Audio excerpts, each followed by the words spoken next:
Bien, continuaremos con la plática que ahora es trasplante renal. Dejaremos las preguntas para la parte final de esta charla durante el transcurso de este día. Y comenzaremos con lo que es algo que es más frecuente para ustedes, es el trasplante renal. Trataremos de ahondar en algunos puntos que es más frecuente las dudas o el manejo actual. Y me referiré un poco actual de manera un poco sarcástica, dado que es poco lo que se ha investigado o se ha modificado en los últimos años acerca del manejo del trasplante renal. Parece ser que esto ya se volvió una práctica cotidiana y el éxito del mismo ha llevado a que la práctica se continúe, a pesar de que tenemos muchas preguntas o dudas en el manejo de qué debería usarse o qué no debería utilizarse, y la práctica previa o los estudios previos han mantenido los resultados hasta el momento como los tenemos. De manera general sabemos que el riñón tiene involucradas varias funciones y por lo tanto todas estas funciones que dejan de existir en el paciente enfermo de una infusión renal van a tener como consecuencia una afección multisistémica, como ustedes pueden ver. La evaluación, por lo tanto, previa al trasplante se dirigirá a cada una de estas alteraciones como alteraciones primarias de la nefropatía, sin dejar de lado que el paciente con nefropatía tuvo un origen inicial en esta enfermedad o esta falla renal. Tenemos que añadir entonces las alteraciones de la enfermedad primaria más las secundarias a la falla renal presente.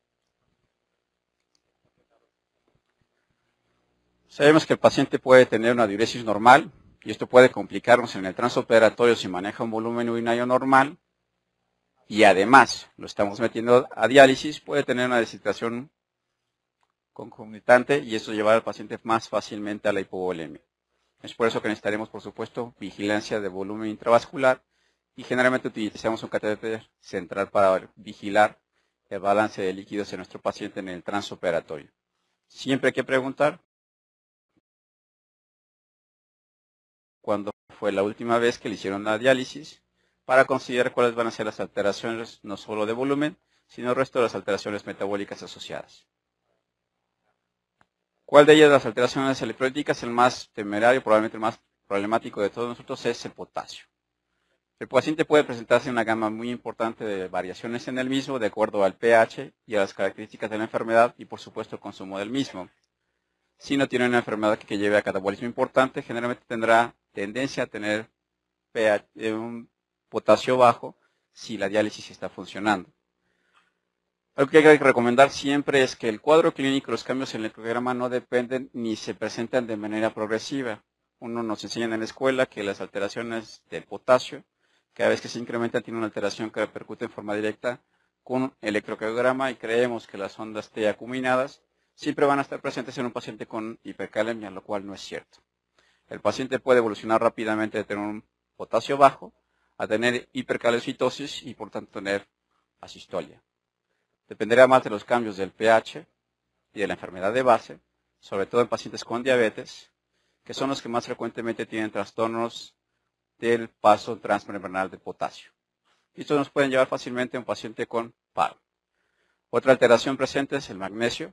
Hay que recordar que pacientes con hipermagnesemia o hipomagnesemia van a tener interacción con actividad muscular. Cuidado con la vigilancia del relajante muscular, cualquiera que este sea, y por lo tanto se recomienda monitorizar la relajación muscular. Y determinar los requerimientos de relajante muscular de acuerdo a la respuesta que tienen ustedes con este monitoreo continuo. Ya lo mencionó la doctora, alteraciones del magnesio pueden llevar a irritación ventricular o supraventricular y las arritmias presentarse en este contexto. Otra alteración puede ser un fósforo muy alto o muy bajo. Sin embargo, ambas van a condicionar una disfunción ventricular. Podemos tener un ventrículo que no se mueva o que no funcione adecuadamente y no se contrae adecuadamente y tenemos un paciente con inestabilidad hemodinámica por la misma alteración de fósforo. Difícil manejar en el transoperatorio. De preferible meterlo a hemodiálisis antes, sobre todo por alteraciones del fósforo.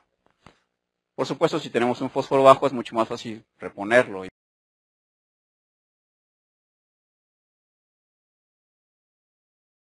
manejarlo que tener un fósforo elevado en el transoperatorio y tener un ventrículo que no se mueva adecuadamente.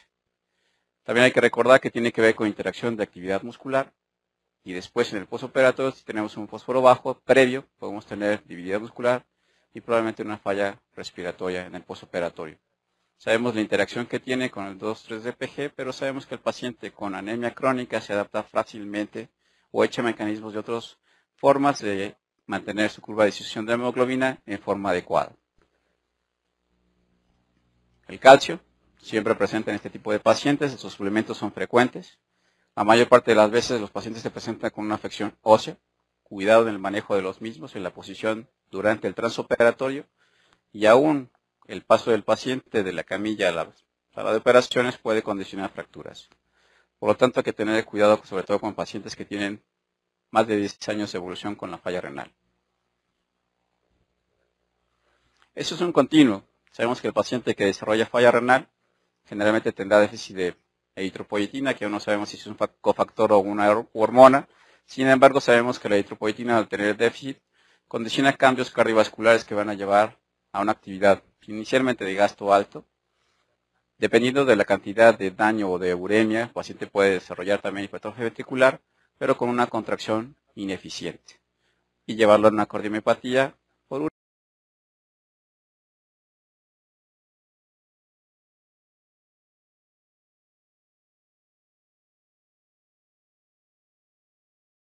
uremia.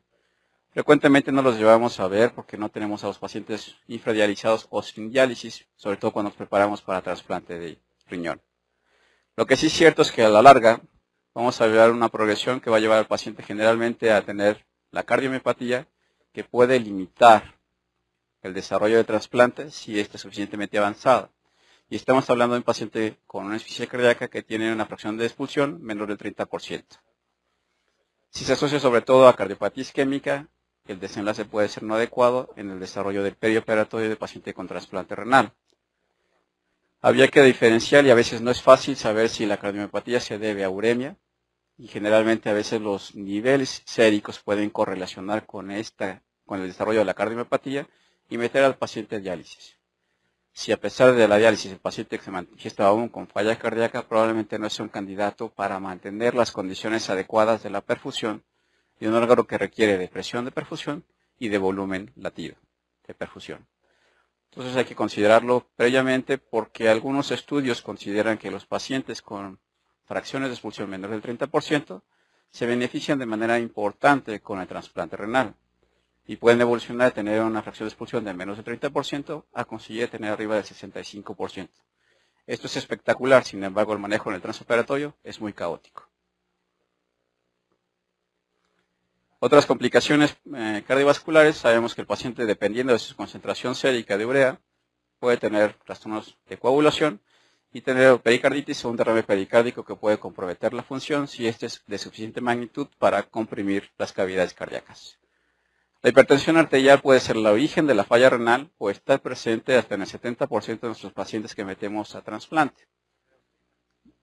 Lo que tenemos que hacer es cuidar que el paciente llegue estable o con un tratamiento estable, exceptuando aquellos pacientes que tienen inhibidores de ECA.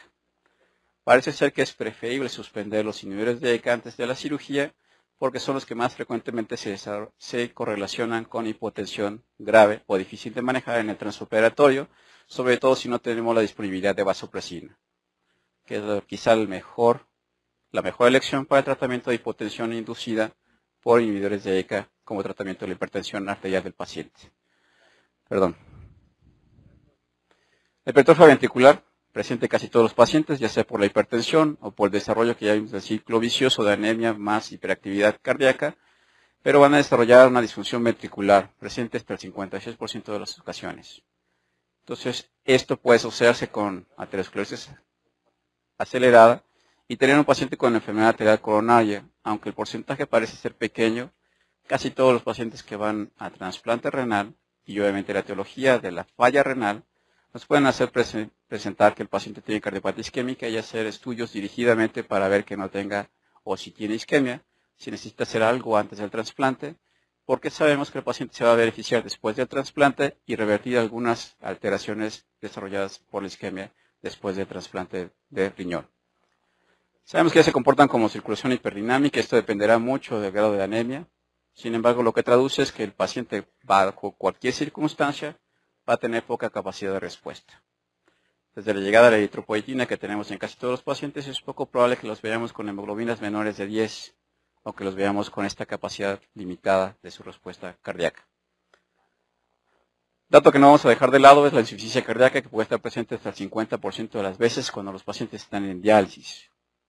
Si mejora y esta insuficiencia cardíaca se asocia a la uremia, ya tiene un beneficio el paciente.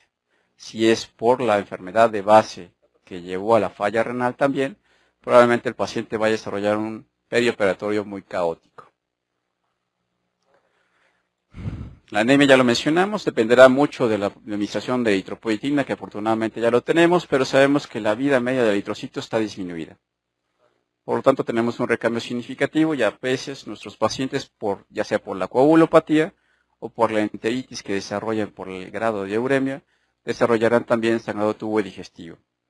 Sabemos que hasta un 25 o un 30% de nuestros pacientes que tienen arriba de 70 DGUN van a tener un sangrado tubo digestivo.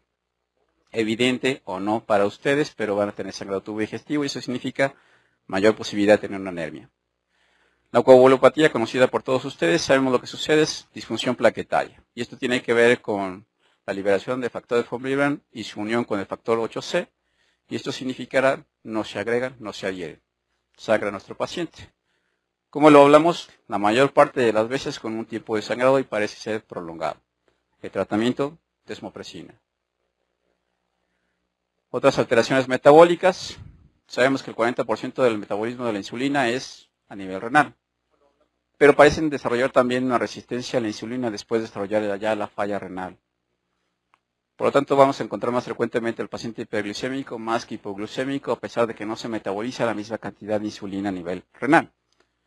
Aunado también a la elevación de triglicéridos. Dependiendo del proceso del paciente, la mayor parte de las veces tenemos una dieta restringida en proteínas, tiene falla renal, no le damos el sustrato para generar más problemas en el mismo, y si tenemos diálisis peritoneal, el paciente puede tener una pérdida significativa de las mismas. ¿Qué traduce? Edema pulmonar, que puede traducir el resto de los problemas pulmonares en el periperitorio. También sabemos que se va a inmunocomprometer y tampoco va a tener un cierre de heridas adecuadamente. Y si se asocia a descontrol crónico de la diabetes, se complica aún más el cierre de las heridas. ¿Qué pasa con esto? Es que no revierten con diálisis. Y la mayor parte de las veces es que si la diálisis es peritoneal, perdemos cada vez más proteínas, le damos proteínas de origen vegetal, no la misma cantidad de las proteínas, y el resto de los compromisos que puede tener por disminución de proteínas séricas. Ya mencionamos algunas de las alteraciones por esta disminución de las proteínas séricas que tiene que ver mucho con el edema pulmonar.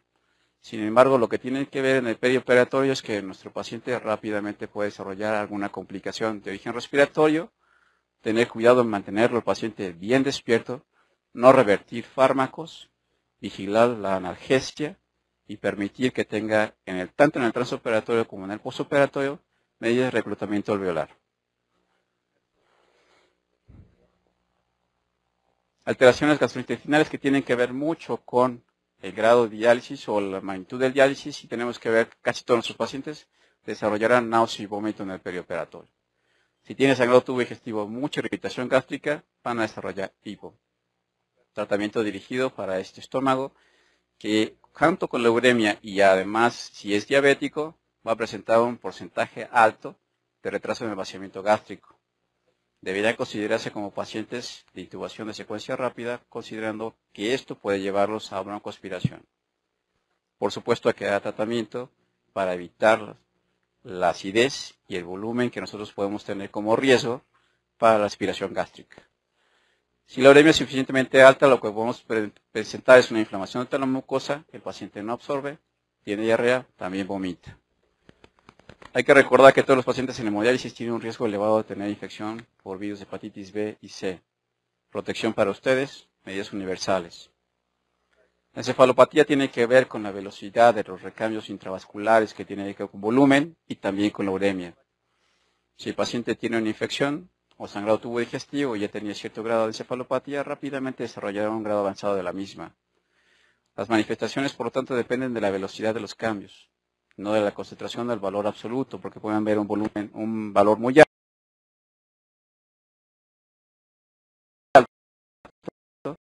y el paciente no tiene manifestaciones clínicas o apenas imperceptibles.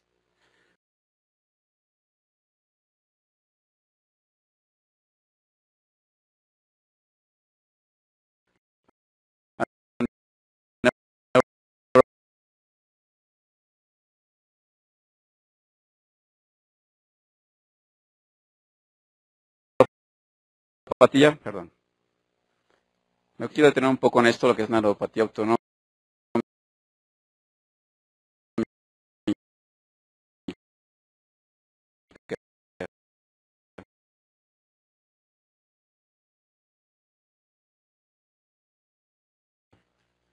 El paciente diabético nos permite tener algunas pruebas clínicas o paraclínicas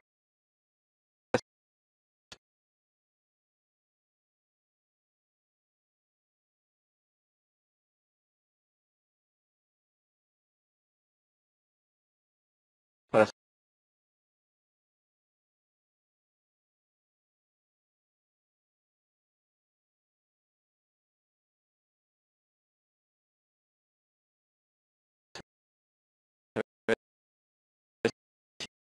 si tiene disautonomía o no. Y este nos puede predecir más frecuentemente que va a desarrollar hipotensión grave y alteraciones de ritmo, sobre todo bradicardias, que no responden fácilmente a atropina y responden a epinefrina. No los tenemos con el paciente con falla renal. Si sabemos que la combinación falla renal por diabetes, es mucho más probable que esta sea la causa. Pero cuando se desarrolla neuropatía autonómica, no responden a atropina y pobremente a epinefrina. Entonces puede ser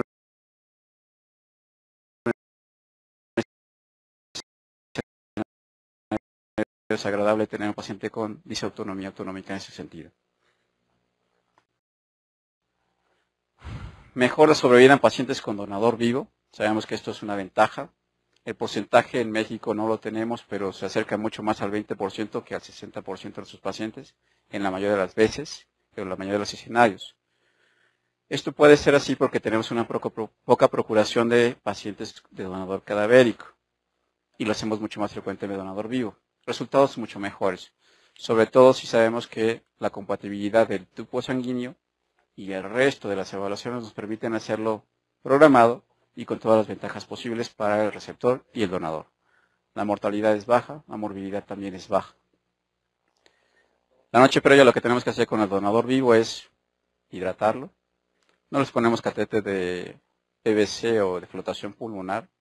Generalmente no sería un buen candidato si necesita catéter de flotación pulmonar, pero tampoco le ponemos un catéter de PVC. Sí procuramos que tenga una diuresis adecuada.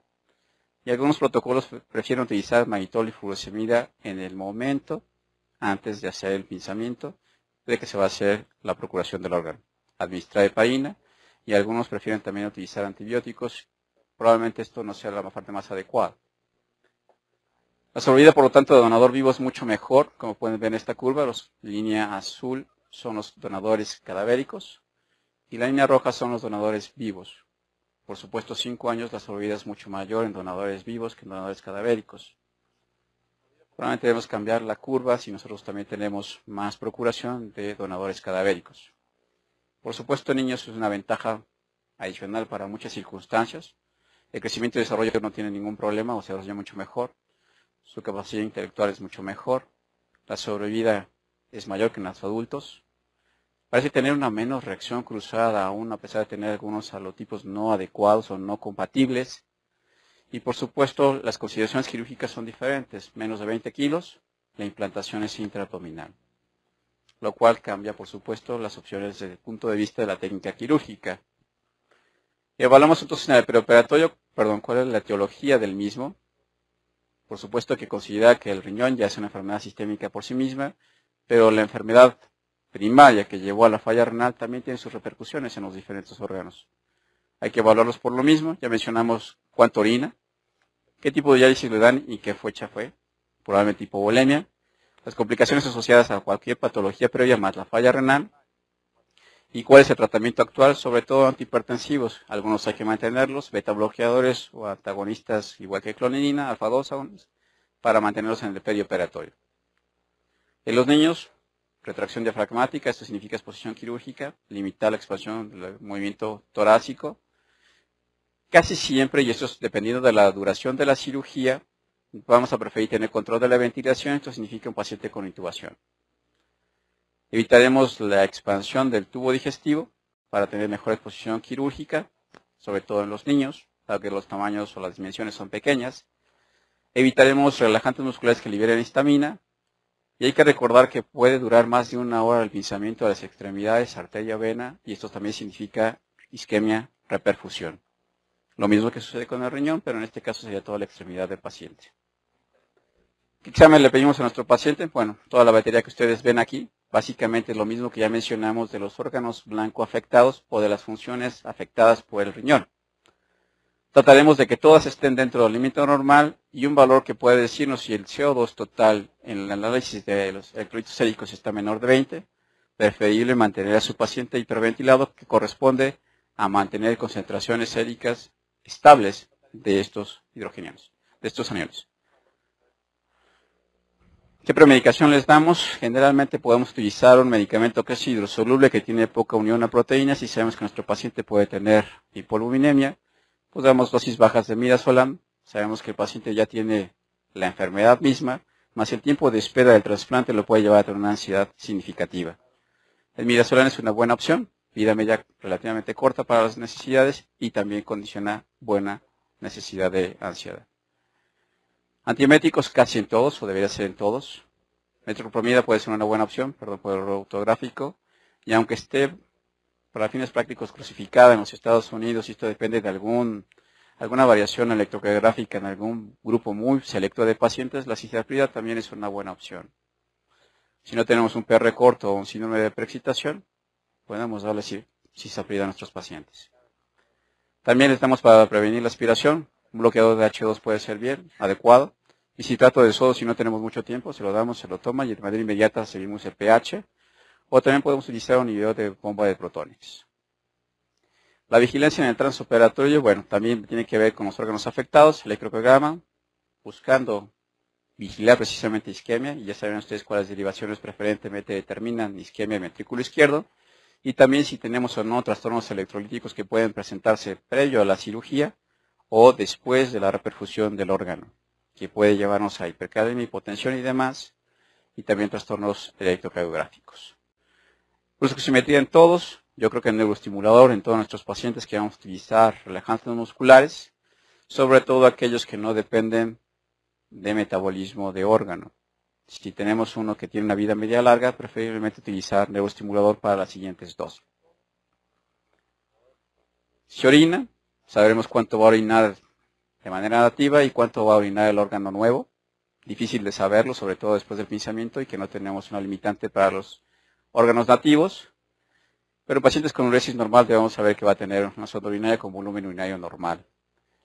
Siempre les ponemos un catéter de PVC y veremos las determinantes de encontrarse un volumen intravascular adecuado, que puede traducirse con un valor de PVC, y los demás dependerán de la patología de base o la presencia no de cardiopatía del paciente. La posición siempre requerirá protección. Sabemos que tiene neuropatía periférica, pero también tiene huesos frágiles. No trataremos de darle más daño. También vamos a proteger la fístula arteriovenosa si llega a tener el paciente. Prevenimos la hipotermia y los tiempos quirúrgicos determinarán si utilizamos a una técnica regional. No tiene alteraciones de coagulación. Vigilamos o cuidamos la neuropatía autonómica, no la tiene. Menos prevenible o menos controlable con anestesia regional. Sabemos que se vasodilatan mucho más rápido y podemos controlar menos la presión arterial. Y por supuesto, no darles demasiado volumen para evitar el daño pulmonar. La mayor parte de las veces optamos por una anestesia general. Recordar, el paciente tiene hiperdinamia, tiene anemia, por lo tanto va a entrar mucho más rápido los inductores, sobre todo los inductores por vía aérea. Siempre hay que preoxigenar a nuestros pacientes, vigilar la hidratación. A veces es difícil de saberlo, sobre todo cuando tiene la cercanía de la diálisis previa. La ketamina puede ser un útil inductor, sobre todo en circunstancias de emergencia. En este caso sería control de la vía aérea. Casi nunca tenemos un paciente en estas circunstancias programado para un trasplante. La mayor parte de las veces no tenemos una situación de emergencia. Succinilcolina. Y aquí dependerán, algunos autores sí la recomiendan su utilización. Parece difícil en un paciente que tiene ya de por sí trastornos del manejo del potasio, que tiene un riñón que puede cambiar rápidamente el contexto del mismo, y sobre todo si es diabético, fácilmente puede tener hipercaliocitosis. Límites, más de 4.5 de potasio, no administrarla. Abajo de esto, se puede utilizar con cierto margen de vigilancia y por supuesto de confianza. Aparentemente la elevación del potasio no es más allá de un miliequivalente de la concentración sérica si ustedes no cambian las condiciones del estado ácido-base. Por supuesto hay que prevenir la aspiración y ya mencionamos, habría que considerarlos a todos como estómago lleno. Mantenimiento del CO2, como ya les mencioné, si los electrolitos séricos mencionan que es menos de 20, incrementamos la frecuencia para mantenerlo con cierto grado de hiperventilación, manteniendo las concentraciones estables que ya mencionaba el paciente. ¿Cuál anestésico volátil? Pues casi todos los que no tengan este problema. Sabemos que el neflorano tiene metabolismo mucho más importante para la liberación de fluoruros, nefrotóxicos. Por supuesto, dependen de concentración y duración, el tiempo en el que están expuestos el riñón a esta concentración de más de 50 picogramos. A pesar de todo esto, tenemos alotano, isoflorano y desflorano, y que además es útil a pesar del monóxido de carbono. Son buenas opciones, probablemente la mejor opción o la más utilizada sigue siendo el isoflorano disponible en México. Probablemente los costos determinen que sea más isoflorano que desflorano. Preferiblemente utilizar medicamentos que no dependan de un órgano para eliminarse, considerando que tenemos una concentración sérica de asterasas adecuada. Sabemos que la succinilcolina y todos los demás tienen un metabolismo por asterasas séricas específicas e inespecíficas. Esa es la primera opción. El mantenimiento, por supuesto, algunos medicamentos, sobre todo los de inducción, dependerá de cuántos se unen a la lúmina. La administración debe ser mucho más lenta para evitar concentraciones en sitios efectores que sean deleterias. Esto tiene que ver con el efecto en sistema nervioso central y corazón. Si tienen bedrominio en el metabolismo hepático, como pueden ser todos los opiáceos, el mantenimiento debe disminuirse entre un 35 y un 50%. De preferencia, no utilizar relajantes musculares que tengan una vida media larga y que dependan del metabolismo hepático, sobre todo también si tiene patología hepática persistente. Si hay metabolismo hepático adecuado, también se recomienda disminuir entre un 30 y un 50% el mantenimiento de todas las drogas que tienen una excreción renal. Y como ustedes pueden ver, algunas ya no existentes en México, pero todas estas pueden tener una excreción renal o repercusiones renales. Ya mencionamos esto, la posición casi siempre es supina. En los pediátricos, la administración va a ser, casi todos va a ser extraperitoneal, pero puede ser retroperitoneal, sobre todo en los pediátricos. Acoginar los sitios de presión, cuidar la fístula arteriovenosa, y la vigilancia después va a depender de varios factores y sobre todo de qué pasó con el manejo del donador. Parte ya lo mencionó la doctora y parte de lo que ustedes van a hacer en el manejo del donador vivo. Esto es lo que va a dar la piedra angular en el éxito en el receptor. Técnicas de preservación, entre menos isquemia fría y caliente tenga el paciente, mejor. Más de 24 horas, más posibilidad de necrosis tubular y de retraso en el funcionamiento del órgano, pero también significa menos tiempo de vida media. Obviamente el manejo del receptor lo veremos en los siguientes puntos. Como ya mencioné, la piedra angular tiene que ver el manejo del receptor. Cuando el paciente tiene una buena diuresis y una buena protección renal en el donador, la sobrevida al inicio de la diuresis es mucho más temprana y por lo tanto la sobrevida a un año es mucho más alta en el donador vivo que en el donador cadavérico. Pero aún así depende mucho más de lo que ustedes hagan por cuidar el riñón que de lo que ustedes hacen en el receptor ya cuando están trabajando en el mismo. La siguiente parte es el volumen intravascular. Tenemos que conseguir entre 10 y 15 milímetros de mercurio para mantener, en teoría, un volumen intravascular adecuado, y esto significa un volumen adecuado de perfusión renal y un volumen plasmático adecuado de funcionamiento renal. No podemos manipular las curvas de presión o de vasorregulación interrenal, pero consideramos que un volumen adecuado y una presión adecuada traducirán un funcionamiento renal adecuado. Y esto significa diuresis temprana, sobrevida al injerto mucho más tiempo y mucho más temprano. Trataremos de evitar que el paciente no llegue al edema pulmonar y por supuesto evitar la necrosis tubular aguda. Por lo tanto, lo que necesitamos es agua. Solución salina básicamente o soluciones que tengan sodio. Algunos protocolos no nuevos han propuesto que siempre se utilice albúmina. Algunas de las ventajas que tiene es que también es un quelante de radicales libres. Desventaja en isquemia de reperfusión, aunque sabemos que es un pago que tenemos que hacer para obtener un órgano viable, hay que hacer reperfusión del órgano. En estas circunstancias, los protocolos más estandarizados mencionan casi 1 gramo de albúmina por kilogramo de peso, infundidos por supuesto antes, conjuntamente con el volumen, para obtener el objetivo entre 10 y 15 milímetros de mercurio antes del despinzamiento de la arteria y vena renal. La radiología previa será básicamente para determinar que el volumen de diuresis temprana existía, y esto es para determinar que, por supuesto, cuando ustedes utilizan albúmina, la sobrevida del injerto es mucho más prolongada que cuando no se utiliza. No todos los protocolos están de acuerdo en utilizar albúmina para el manejo de estos pacientes. Diuréticos, casi todos, cuales utilizamos furosemida o que sean de astragenle de techo alto, por así denominarlos en el grupo de los diuréticos como tal, y básicamente tiene que ver con esto: inhibimos la absorción de sodio, pero también disminuimos el consumo metabólico renal tubular de oxígeno, lo cual significa menos necesidades de consumo de oxígeno, protección para la isquemia, reperfusión y probablemente mejoría del injerto. Les damos a todos por lo menos de 1 o 2 miligramos por kilogramo de peso antes del despinzamiento de la arteria y la vena renal. Controversias: manitol. Parece que existen más estudios en contra que a favor en cualquiera de las entidades estudiadas para manitol. Sin embargo, los protocolos actuales siguen utilizando manitol como parte del manejo del paciente que es receptor renal, y también para el manejo del donador, tanto cadavérico como para el donador vivo.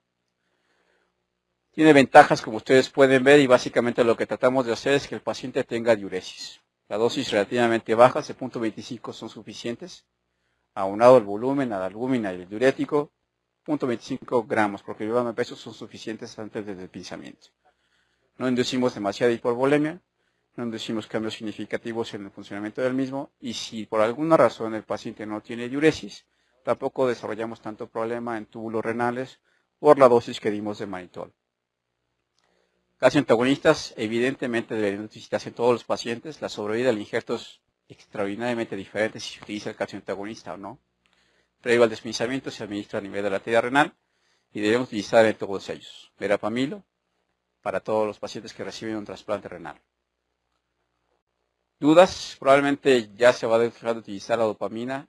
Creo que ya la utilizamos cada vez menos, y este agonista que no tuvo mucha penetrancia en el empleo clínico, la dopexamina, que también tenía que ver con agonistas dopaminérgicos. Sabemos que no produce protección renal, no desarrolla mejoría en pacientes con insuficiencia renal aguda. Probablemente cirugía de aborto o trasplante hepático pueda tener un factor. Hay algunos estudios no nuevos que determinan que puede funcionar. Sin embargo, la dopamina la utilizamos cada vez menos. Después de todo esto tenemos que tener en cuenta la inmunosupresión, y no hay que dejar de lado que algunos de ellos pueden tener complicaciones de manera inmediata en el perioperatorio, y estoy hablando básicamente de los anticuerpos monoclonales, muy utilizados actualmente. Probablemente ustedes no vean que utilicen todos los inmunosupresores, no les toca utilizar alguno de ellos. En todos ellos van a utilizar ustedes esteroides, también se los damos previo al despinzamiento. La dosis va de 500 a 1 gramo de metilprednisolona, 1 miligramo de metilprednisolona, antes del despinzamiento. No veremos las complicaciones crónicas, solo veremos el efecto agudo y probablemente el edema pulmonar asociado a los anticuerpos monoclonales. ¿Qué les damos de analgesia? Básicamente la piedra angular podría ser paracetamol, o si optamos por analgesia y anestesia epidural, puede ser la mejor opción en este tipo de pacientes. La exposición no es demasiado grande.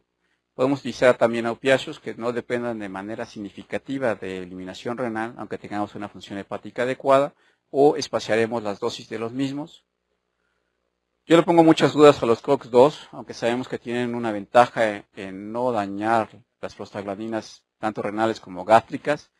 La desventaja es que tienen mucha interacción con el sistema renina, angiotensina, aldosterona, y puede también inducir disfunción renal. Son buenos en estas papas, también tienen probabilidad de trombosis, y hay muchos estudios que saben que tienen un desbalance, en lo que significa una probabilidad mayor del paciente en trombosis. Yo quizá no los utilizaría, y sí han utilizado muchos estudios utilizando quizá el más clásico, la aspirina, siempre y cuando ustedes tengan un volumen intravascular normal. Recuerdan que el riñón depende de prostaglandinas en situaciones de hipovolemia. Ustedes lo tienen sobrehidratado. Probablemente cierto grado de ventaja es que no lo tienen, por lo tanto, hipoperfundido, y podrían utilizar un analgésico de este tipo. Ya para extubarlo, para sacarlo de esto, hay que cuidar que el paciente, por supuesto, no tenga bloqueo neuromuscular residual, que no tenga dolor, esté suficientemente consciente, puede vomitar y tener este problema de aspiración en el postoperatorio inmediato. Hay que observar si necesitamos algún examen de laboratorio y eso dependerá de cómo les fue en el transoperatorio, la patología de base y el resultado del trasplante renal. Y por supuesto, si va a necesitar diálisis, trataremos de que la heparinización sea regional y no nos lleve a heparinización sistémica con los efectos de anticoagulación que ya conocemos. Hipertensión, evitarla. Podemos tener un paciente isquémico más hipertenso, fatal. Lo trasplantamos y se nos infartó. Esto puede ser un desarrollo muy desagradable. Evitar analgesia excesiva con opiáceos para evitar depresión respiratoria. Sabemos que son cambios de pH, cambios de metabolitos, cambios de potasio y también podemos tener alteraciones cardiovasculares significativas. Extubar del lado derecho, esto es por si el paciente vomita, no broncoaspire. Tenemos que cuidar, por supuesto, que el paciente siga orinando y si no orina de manera temprana después de que ya hicieron el implante ureteral, hay que buscar que exista un sitio de obstrucción. Si ya está orinando antes, significa que algún sitio se ocluyó y eso también puede llevar fácilmente a falla renal cuando ya estaba funcionando bien el injerto. El resto de las complicaciones dependerá de lo que ustedes están viendo y por supuesto considerar que si la patología de base y las consecuencias del trasplante lo necesitan llevar a la terapia intensiva, la mayor parte de las veces no es así. Muy bien, muchas gracias.